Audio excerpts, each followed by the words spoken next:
Camarades peuple d'Afrique, peuple du Bénin, mes chers frères et sœurs, nous apprenons à l'instant que Patrice Talon aurait été talonné par les militaires béninois. Je répète, chers camarades peuple d'Afrique, Patrice Talon aurait été talonné par les militaires béninois. Il est à ma montre, 16h13 à Paris. Nous apprenons, je répète encore, que Patrice Talon aurait été talonné par les militaires béninois. Chers camarades peuple d'Afrique, on n'a pas encore toutes les informations, mais ce qui est sûr, ce qui nous revient, est de source à 80% sûr.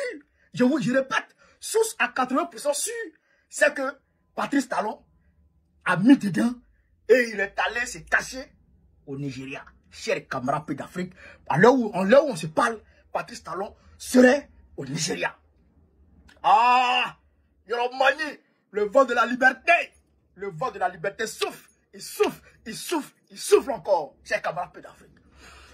On n'a pas encore les raisons, toutes les raisons. On n'a pas encore le nom de l'homme fort. On n'a pas encore le nom, chers camarades peuple d'Afrique, du commando qui a opéré cet exploit pour le peuple béninois. Mais on a mesure de dire que c'est à cause de l'attaque terreau barbare qu'il y a eu, chers camarades peuple d'Afrique, la semaine dernière au Bénin. À la frontière Bénin, Burkina Faso et Niger. La zone des 3 frontières entre les 3 pays. Il y a une attaque meurtrière là-bas. Officiellement, on dit 28 morts. Mais on sait que ce n'est pas 28. Parce que les images que moi j'ai vues, les images que l'homme m'a envoyées, non mais moi je suis tombé des nues. C'était un carnage. Et après ça, Patrice Talon, au lieu de parler pour, on va dire, fortifier, pour remonter le moral des troupes, il parle en bizarre. Il parle en bizarre. Au lieu de se tourner vers les vrais partenaires, il ne fait pas ça. Et je vous le dis, il y a plusieurs attaques qu'il a camouflées. Il y a plusieurs attaques dont il a interdit, chers camarades d'Afrique, les publications par la presse. Il a interdit les publications par la presse béninoise. Il a sommé la presse béninoise des États. Sinon, il allait frapper. Mais les militaires, ils savent. Ils savent ce qui se passe. Ils savent comment leurs frères d'âme tombent au front. Donc, ah frère, ils auraient pris leur responsabilité. On est aujourd'hui le 16, le jeudi 16 janvier 2024. Il est 16h15 à ma montre à Paris. Patrice Talon serait talonné. Ah, le vol de la liberté. Le vol de la liberté. Il a soufflé au Mali. Pow! Dieu nous a envoyé un nouveau Modibo Keïta. Il a limé au Burkina Faso. Dieu nous a envoyé aujourd'hui un Thomas Sankara. Il a frappé au Niger. Dieu nous a envoyé, chers camarades d'Afrique, le président Abdelrahman Tchani. Ah, il souffle, il souffle, il souffle du nord vers le sud. Ah non, il ravage tout sur son chemin. Il est arrivé actuellement au Bénin. Ah, il est au Bénin.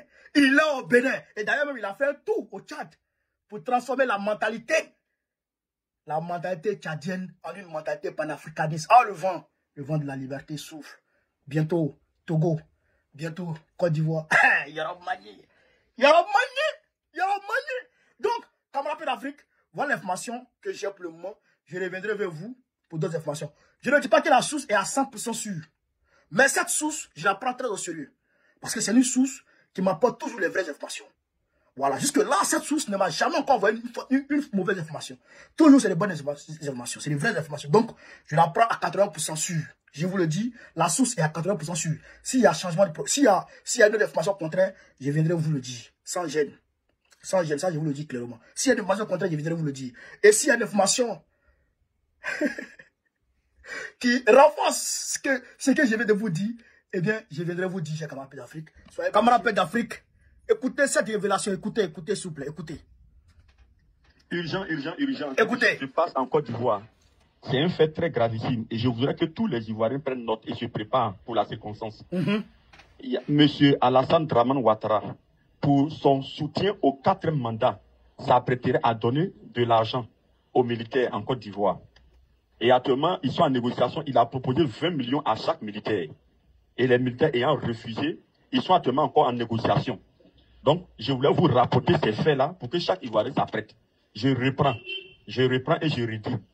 Il y a 20 millions qui ont été proposés par Alassane Dramane Ouattara à chaque militaire dans le but de le soutenir pour son 4e mandat. Ce qui a été refusé. Donc, les négociations continuent. Alors, à bon attendeur, salut, Ivoiriens, Ivoiriennes, apprêtons-nous. Le combat est devant nous. Merci. On écoute encore, hein. On réécoute, chers camarades d'Afrique. On réécoute. Et puis, il y a décortiqué maintenant. On réécoute. Urgent, urgent, urgent. Quelque chose se passe en Côte d'Ivoire. C'est un fait très gravissime. Et je voudrais que tous les Ivoiriens prennent note et se préparent pour la circonstance. M. Alassane Draman Ouattara, pour son soutien au 4e mandat, s'apprêterait à donner de l'argent aux militaires en Côte d'Ivoire. Et actuellement, ils sont en négociation. Il a proposé 20 millions à chaque militaire. Et les militaires ayant refusé, ils sont actuellement encore en négociation. Donc, je voulais vous rapporter ces faits-là pour que chaque Ivoirien s'apprête. Je reprends et je redis. Il y a 20 millions qui ont été proposés par Alassane Draman Ouattara à chaque militaire dans le but de le soutenir pour son 4e mandat. Ce qui a été refusé. Donc, les négociations continuent. Alors, à bon attendeur, salut Ivoiriens, Ivoiriennes, apprêtons-nous. Le combat est devant nous. Merci. Alors, chers camarades d'Afrique, vous avez entendu, l'information vient d'une source crédible. Oui, la chaîne de transmission de cette information est crédible. Ça, je vous le dis. Donc, Draman Ouattara s'apprête à offrir 20 millions à chaque militaire. 20 millions à chaque militaire ivoirien. Chaque militaire aura 20 millions. Vous vous rappelez des 8400? Vous vous rappelez des 8400, non? Qui savait que Draman Ouattara avait proposé 12 millions à chaque militaire? Aux 8400 militaires. Bon, quel militaire? Aux 8400 rebelles. Dozo y compris. Ça n'a rien à voir avec les généraux. Ça n'a rien à voir avec les officiers supérieurs. C'est un militaire de rang. 20 millions. Alors qu'il avait promis 12 millions à chaque rebelle qui allait monter sur Abidjan pour venir combattre aux côtés de l'armée française pour faire tomber le président Laurent Gbagbo. Il a fait ça. On a vu 8400. Quand il ne voulait pas donner l'argent de 8400, ils sont sortis sur leur barque, ils ont tiré en l'air. Il a donné leur argent, les 12 millions à chacun. Est-ce que vous comprenez ça? Donc là, il vient promettre encore 20 millions à chaque militaire. 20 millions à chaque militaire qui va accepter de quoi? De soutenir son 4e mandat. Parce qu'il sait que ça va barder. Il sait que ça va chauffer. Il sait que ça peut venir de nulle part. Je dirais que ça peut venir de partout et de nulle part. Vous comprenez ça? Donc, comme le président Mbou l'avait dit, 2025 sera très dur. Donc, Draman a pris conscience que ça sera dur. Donc, maintenant, il veut emmener le peuple, il va emmener les militaires à s'apprêter à tirer sur le peuple ivoirien. Mais sinon, c'est quoi d'autre? Si ce n'est pas pour tirer sur le peuple, c'est quoi d'autre? Parce que c'est que les policiers, les gendarmes là, ils n'ont pas d'armes. Eux là, ils sont avec le peuple. Ils voient comment le peuple souffre. Les gendarmes, les militaires, eux-mêmes de leur famille. Les gendarmes, les policiers, ils ont leur famille. Ça, comment le peuple souffre. Mais les militaires là, comme eux, ils sont dans une autre discipline. Ils sont dans une autre discipline. Donc, ils pensent qu'eux, ils peuvent accepter. Mais, même parmi les moutons, il y a certains qui ont le maïs. Il y a certains qui ont le maïs. Donc, certains ne veulent pas. Donc là, peut-être qu'ils vont faire augmenter les enchères. C'est pourquoi, d'ailleurs, il a retenu Ampalo. Il a retenu Ampalo, qui est censé être à la retraite, il le mettait à son poste. Il a retenu près de 100 députés, près de 100 préfets. 100 préfets, il les a retenus à leur poste. Ils doivent partir normalement à la retraite. 100 préfets, plus de 100 préfets à leur poste pour s'apprêter à braquer le pouvoir. Draman, ça ne va pas marcher. Ça ne va pas marcher. Ça ne va pas marcher. Ça ne marchera pas. On va te chasser. Wallah, on te chassera.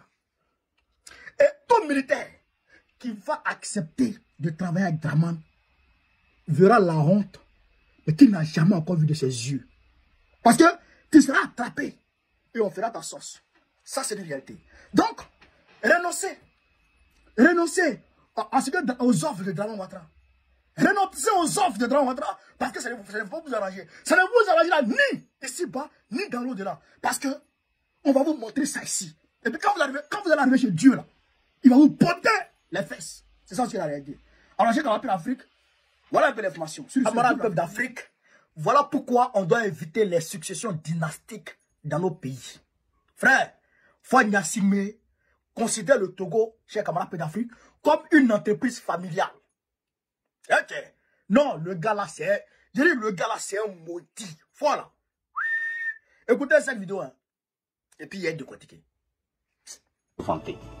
La ville des Togolais, un petit pays de 9 millions d'habitants et incroyablement riche en minerais, est devenu misérable. Nous vivons dans un pays où le président ne se gêne même pas à parler directement avec son peuple. Près de 9 personnes sur 10 au Togo sont pauvres et ne mangent pas au moins 2 repas par jour. Nous entendons régulièrement parler de nos sœurs, tantes et mères qui accouchent sur le sol et à l'extérieur des hôpitaux. Les jeunes se tournent vers l'alcool, la drogue et la prostitution pour atténuer la douleur et joindre les deux bouts. À l'heure où je vous parle, le principal hôpital de notre pays, construit en 1949, ne dispose pas de scanner, ni d'oxygène, ni de banque de sang, ni de spécialistes. Notre principale route nationale a été construite en 1806 et n'est toujours pas modernisée, ce qui entraîne d'innombrables accidents et décès. Le taux de chômage est stupéfiant et notre principale université a été construite il y a plus d'un demi-siècle, sans aucune mise à jour pour la nouvelle génération. La responsabilité de cette crise croissante incombe à la famille Gnassingbé. Le 26 février dernier, 10 jours avant les élections législatives, Faure a supprimé à lui seul la limitation constitutionnelle du nombre de mandats sans référendum, tout en transformant notre mode de gouvernance en un système parlementaire. Le Togo est une véritable autocratie sans fondement pour les libertés fondamentales. Le régime de Faure a interdit le rassemblement public, répondant à quiconque ose le défier pour une répression sévère. Le résultat a été des milliers de prisonniers politiques ainsi que des exécutions extrajudiciaires et des enlèvements. Le régime de Faure a décidé de faire taire la contestation à tout prix, créant ainsi un climat de peur et d'oppression. Le Togo est donc une bombe à retardement et elle explosera bientôt si rien n'est fait pour empêcher ce régime d'agir en toute impunité. Nous avons vu au... Hein?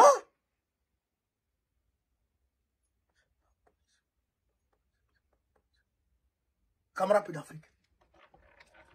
9 Togolais sur 10 sont pauvres et ne mangent pas 2 fois par jour. 9 sur 10 sont pauvres et ne mangent pas 2 fois par jour.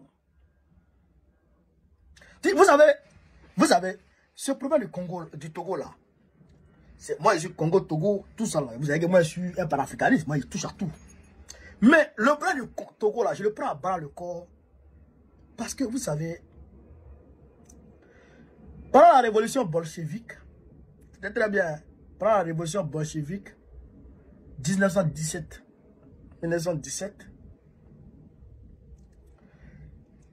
la femme, la reine du Tsar, parce que le Tsar lui-même, il n'était pas dans son palais, il était, parce qu'il y avait la première guerre mondiale en ce moment, il combattait les Allemands. Donc il était venu sur le front pour venir remonter le moral des troupes.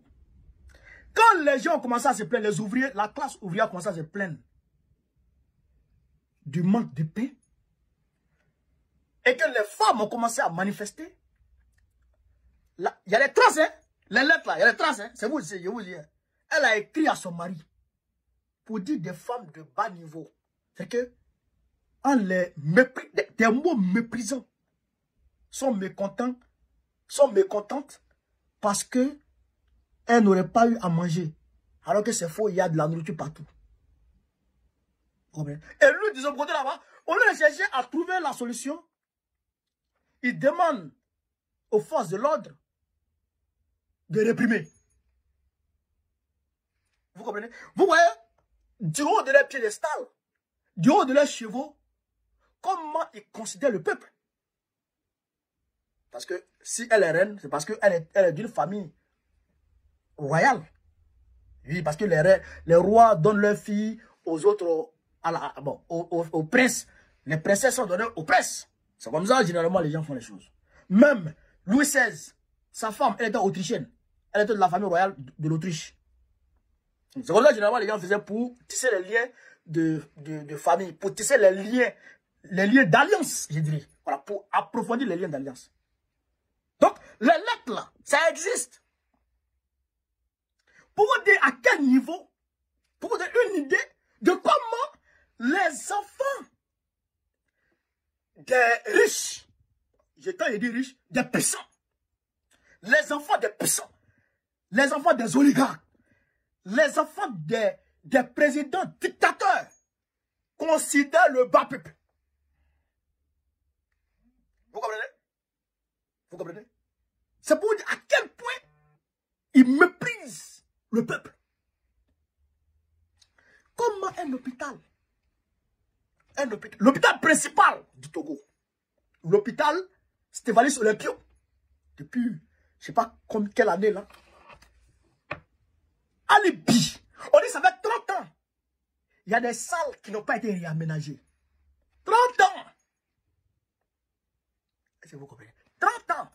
Il n'y a pas d'école, il n'y a pas de lycée, il n'y a pas d'université. C'est une seule université. Est-ce que vous comprenez ça?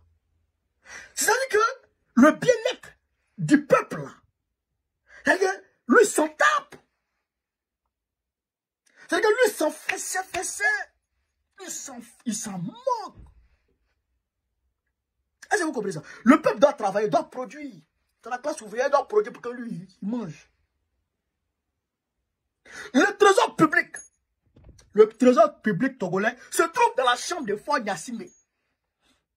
Le trésor public togolais se trouve dans la chambre de Fort Gnassingbé. Les ministres là, on écrit sur papier, voici le budget de tel ministre, tu vois. Mais le budget n'est pas mis à la disposition du ministre dans une banque ou dans un compte. Non! On voit le chiffre. Mais quand le ministre doit faire des opérations, c'est Fort Gnassingbé qui décaisse.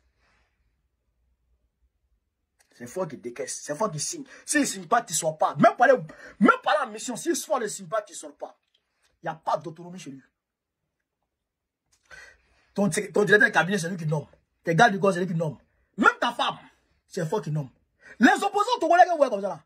Les opposants, il y a beaucoup d'entre eux là. Il faut apprendre leurs enfants pour faire enfant avec eux. Les opposants togolais que vous voyez comme ça là. Il faut apprendre. C'est que si tu as une fille qui est majeure, il faut la prendre pour faire enfant avec elle. Puis il va la laisser. Il n'est pas marié, il n'a pas de femme. C'est un délinquant de la pire espèce. C'est-à-dire que, faut que vous voyez comme ça là. Mais il faut le chasser. C'est-à-dire que le peuple togolais doit comprendre que c'est son pays, ils sont 9 millions. Ils sont 9 millions. Petit pays. C'est que le pays est riche du nord au sud, de l'est à l'ouest en passant par le centre. Le pays est vachement riche. C'est comme la Côte d'Ivoire. C'est comme la Côte d'Ivoire. Est-ce que vous comprenez ça? C'est comme la Côte d'Ivoire. Dans les près de 30 millions d'habitants. Mais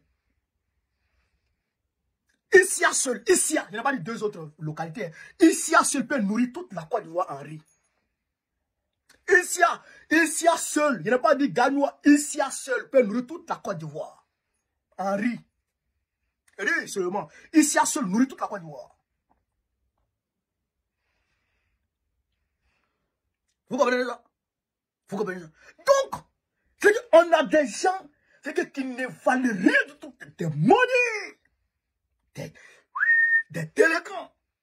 Ça, il faut les chasser, il faut qu'on les chasse. Draman, on doit le chasser fort. Il faut chasser fort, il faut chasser lui là. Il faut le chasser. Dieu merci, Déby Kaka. Lui, il l'a raté, il est né par l'africanisme. Heureusement, écoutez très bien, heureusement, ce qui arrive à Déby Kaka là, c'est la même chose qui est arrivé à Bédié. Alors qu'on a Bédié, père à son âme. Quand on veut bannir par terre, Oufoué a fait, il a arrêté la constitution, l'article 11 de la constitution pour que Bédié soit son successeur. Vous comprenez? Mais avant de mourir, Oufoué Boigny avait déclaré une guerre à l'impérialisme. Vous voyez son fameux discours là, non? Où il dit que demain, à côté de lui, où il dit que demain, quand nos enfants, quand vous serez en train de discuter du coût de l'acier et non du minerai de fer, à ce moment, il y aura un autre langage. Là, il était rentré dans la vision panafricaniste. Donc, c'est ça qu'il a transféré, il a inculqué à Bédié. Ces valeurs-là qu'il a inculquées à Bédié. Et bon, Bédié a suivi ça. C'est pourquoi Bédié a créé le concept consommé ivoirien. Ça, on a vu la naissance des soleries, on a vu la naissance des 12 chantiers de l'éléphant, on a vu l'assaut des fonds, on a vu beaucoup d'entreprises, en tout cas nationales. Les Blancs ont vu, ça a dit, il faut que Bédié saute. Et ils ont fait sauter Bédié. C'est la même chose. Quand Idriss Déby, Ethno, le père, devrait mourir, avant qu'il ne meure, on sait qu'il a tué, avant qu'il ne meure, eh bien, il avait pris la tangente, 380 degrés. Il avait, vous avez vu son discours où il a demandé à l'Occident d'aller rétablir la paix en Libye. Parce que c'est là-bas, c'est eux là, qui ont cassé la Libye. Et ça qui a fait que les terroristes se sont, en tout cas, déversés dans tout le Sahel. Donc, ils n'ont qu'à aller déjà rétablir la paix en Libye avant de parler de lutte contre le terrorisme. Il a dit ça. Et il a cassé des papous. Il a dit que c'est la France qui lui a dit d'être candidat. Donc, lui était dans sa posture de panafricanisme, on va dire. Et d'ailleurs, il soutenait même ouvertement Afrique Média, qui ne fait pas de cadeau à l'impérialisme. Donc, ça veut dire que il a inculqué ces valeurs-là à Déby Keka. Mais dans les premiers moments, Déby Keka avait tourné à ces valeurs-là. Mais quand ils l'ont raté, et que la Russie l'a appelé pour le mettre devant les faits accomplis, il a vu que, vraiment, il faut qu'il vit à 380 degrés pour aller dans la vision de son papa avant sa mort. Donc, c'est la même chose. Mais, Faure Gnassingbé, c'est pas comme ça. Faure Gnassingbé, son père est mort France-africain. Donc, ces valeurs france-africaines-là qu'il a inculquées, qu'il a données à Faure. Et donc, c'est ce que Faure est en train de suivre. Il est dans la lignée france-africaine. Et il est hautain, il est condescendant vis-à-vis de son peuple. Il faut que Faure dégage. Il faut qu'il dise ça tout le monde. Il faut que chasser Faure. Alors là, j'ai camarades d'Afrique. Alors, camarades d'Afrique, peuple du Bénin, mes chers frères, sœurs de l'Iptako Gourmand, chers camarades, je vous avais dit que je vous reviendrai, chers camarades d'Afrique, pour donner les informations concernant le Bénin. Eh bien, je suis là, chers camarades d'Afrique, attachez les ceintures. Ce que j'ai pu vous dire à l'état actuel des choses, c'est que Patrice Talon, ses heures sont comptées. Ça là, mettez ça dans votre tête. Et puis, c'est-à-dire que soyez vigilants, soyez attentifs. D'un moment à l'autre, ils vont le prendre. Frère, c'est parce que les militaires béninois n'ont pas été stratèges. Ils ont fait un communiqué qui alerte le gars. Et ils ont parlé avant d'agir. Est-ce que vous comprenez ça? Ils ont parlé avant d'agir. Mais vous avez fini de parler. Mais au moment où vous allez agir, le gars l'a mis dedans. Le gars a mis dedans. Donc, ils n'ont pas pu tirer le gars. Ils n'ont pas pu tirer le gars. Donc, ils sont là. Ça mijote, ça chuchote, ça murmure. Mais, en tout cas, ils sont sur le pied de guerre. Actuellement, ils se regardent en chien de faïence. T'as leur placé quelque part là-bas, sous haute surveillance. Et ils sont là, et ils le guettent. Frère, on va d'abord écouter le communiqué des militaires. Et puis, je vais vous donner les informations que j'ai. Les dernières informations. On va les écouter déjà. Guidi, vous avez parlé de synergie d'action. En vous prenant au mot, qu'est-ce que vous pensez de cette assertion qui propose que le Bénin donne la main au Burkina, au Niger, pour donner naissance à une force qui puisse combattre l'hydre que nous avons en face de nous? Vous savez, le Bénin a toujours cherché la synergie d'action dans la solution. Le président de la République du Bénin s'est rendu 2 fois au Burkina Faso. Je me suis rendu 2 fois au Burkina Faso pour proposer de travailler ensemble. Je suis persuadé qu'un jour, ça se fera, je ne désespère pas. C'est la même chose pour le Togo avec qui nous travaillons très bien. Nous recherchons, non béninois, nous recherchons cette synergie d'action et nous ne désespérons pas que très bientôt, nous allons ensemble, avec tous les pays du voisinage, travailler ensemble pour faire face au terrorisme. Parce que, voyez-vous, le terrorisme travaille en réseau. Ils font fi des frontières. Nous avons le devoir de nous attendre pour lui opposer une réponse qui est à la mesure de ce qu'il faut. Quel est le dernier bilan? Le dernier bilan, s'il vous plaît. Il n'a pas évolué. Il n'a pas évolué. Celui que vous l'aviez, c'est le même. Voilà.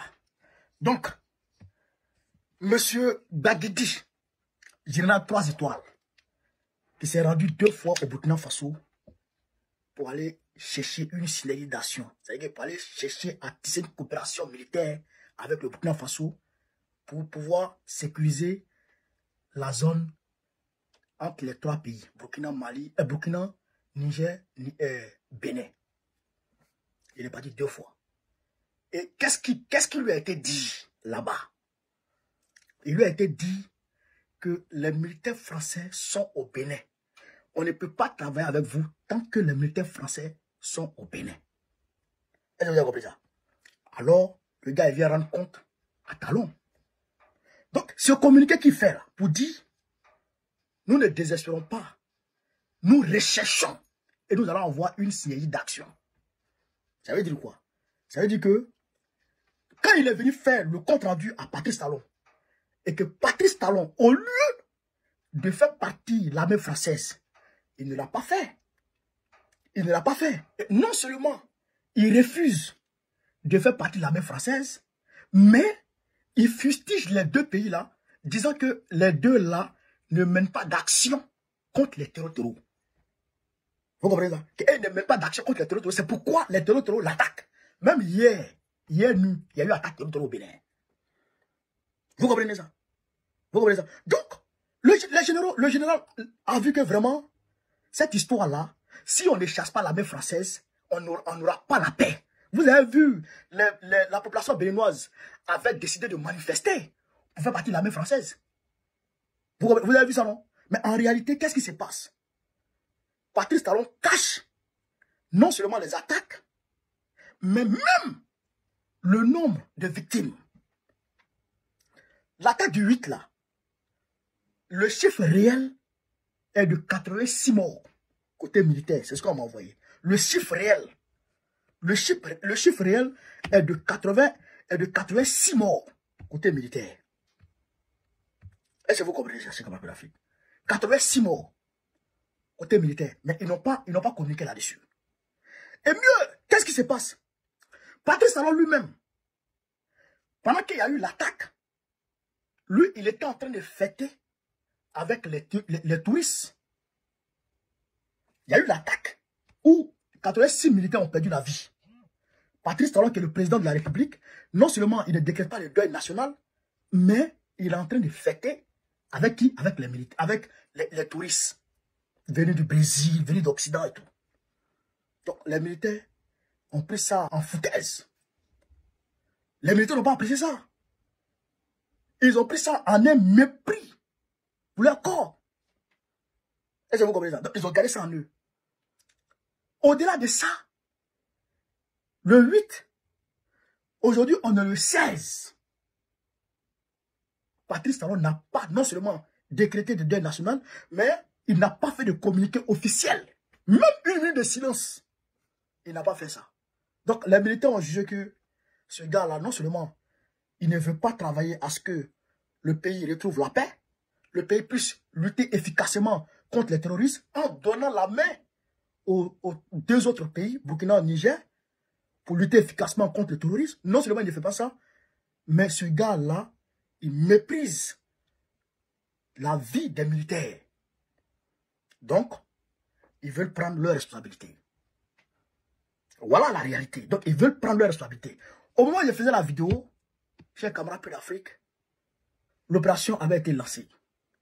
Mais le gars, je ne sais pas, André, il est malin, André Pedri. André l'avait pris de là, donc il a pas. Donc, les militaires, ils ne savent pas qu'est-ce qui s'est passé. Au lieu de prendre la télévision et puis les trucs, bon, vous voulez forcément lui le prendre. Mais si vous avez pris la télévision, vous avez bloqué, vous avez tout fermé. C'est pas fini.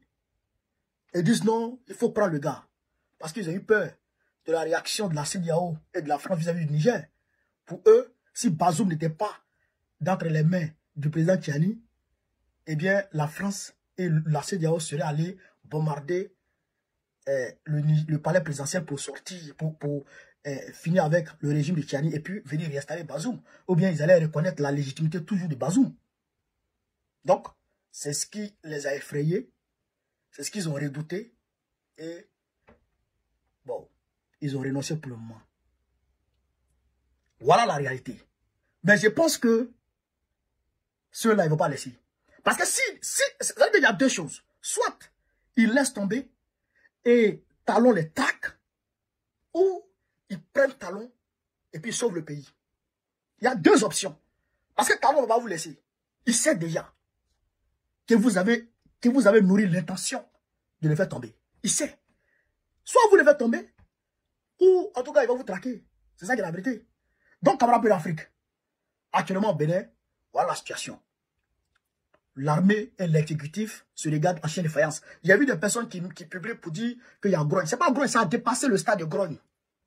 Maintenant, là, ils se regardent en chien de faïence. Chaque fois, il y a des attaques au Bénin. Il y a beaucoup d'attaques au Bénin. Et puis, Talon a sommé la presse de ne rien publier, de ne communiquer sur rien du tout. Tu communiques, on te prend demain en prison. Est-ce que vous comprenez ça? Donc, voilà la situation chez Camarades d'Afrique. Je vous avais dit que je viendrai vous entretenir. Eh bien, voilà les dernières informations. En tout cas, si la situation évolue, il n'y a pas dormi aujourd'hui là. Je ne dors pas cette nuit. J'attends. Mes téléphones là, ça reste allumé. Et puis j'attends. Dès qu'il y a changement, je viens vous dire. Ça là, ne vous inquiétez même pas. Alors, sur ce, vive l'Afrique libre, vive le panafricanisme, vive tous les plans panafricains. Babo, président de Côte d'Ivoire en octobre prochain. Inch'Allah, on est ensemble.